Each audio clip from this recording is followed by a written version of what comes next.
So in this video, I'm gonna be talking about my top three Canadian companies. Yes, Aurora is one of them, and yes, I do hold a position in Aurora, and I may sell it and trade it a little bit, but I'm thinking of holding a core position, hoping that one day it will give me a huge return on investment by somebody buying them out, because I think that's a big possibility of being bought out by some US player in the future.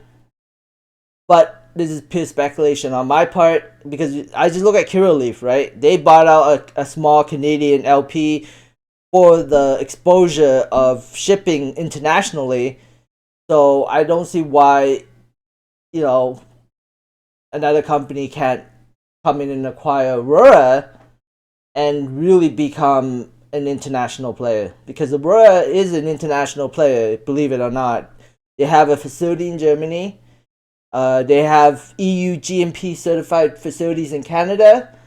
They also have $200 million of cash on their balance sheet, and just recently they paid back all the cannabis operation debt and now is debt free.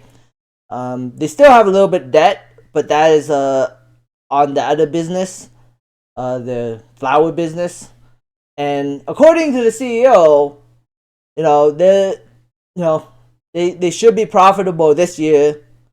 So, and then with the changes in the tax code, that could really help with profitability. And Germany coming online with legalization definitely help their profitability, because yes, it's legalization for, just the people, and the people have to grow the weed themselves and then sell, kind of like trade it with each other.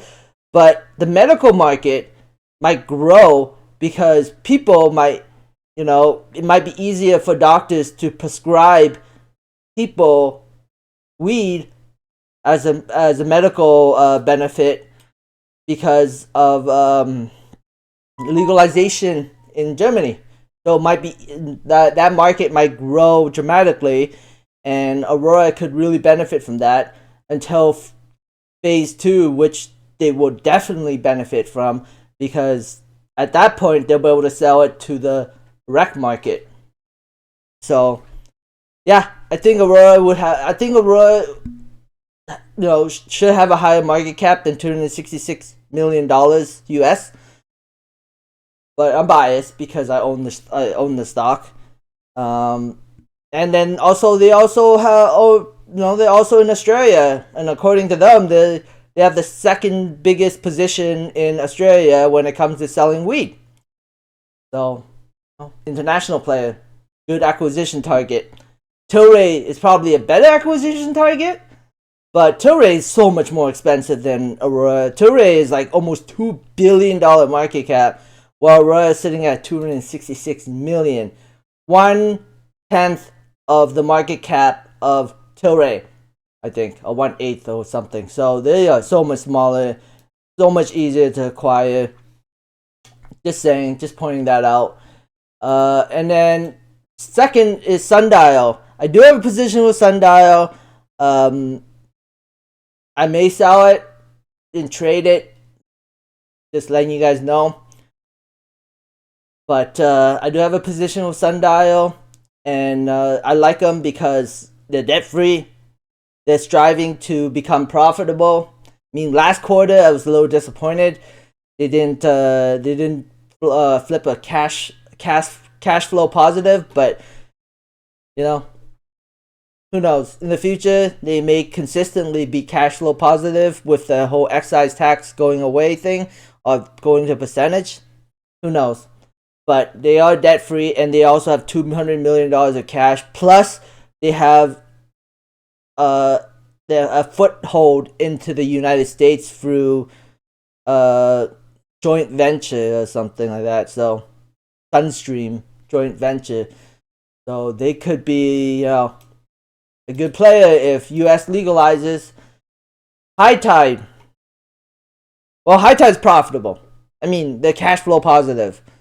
And according to Raj, they will continue to grow and be cash flow positive for the foreseeable future. And Raj has a lot of business experience. He's been doing business since he was 20, and now he's like 43.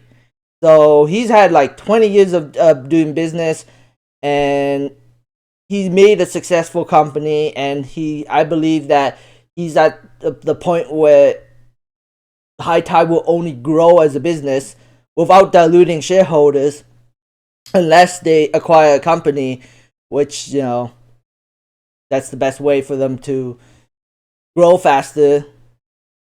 But again, I still think that if you give High Tide time, the business will grow as a business.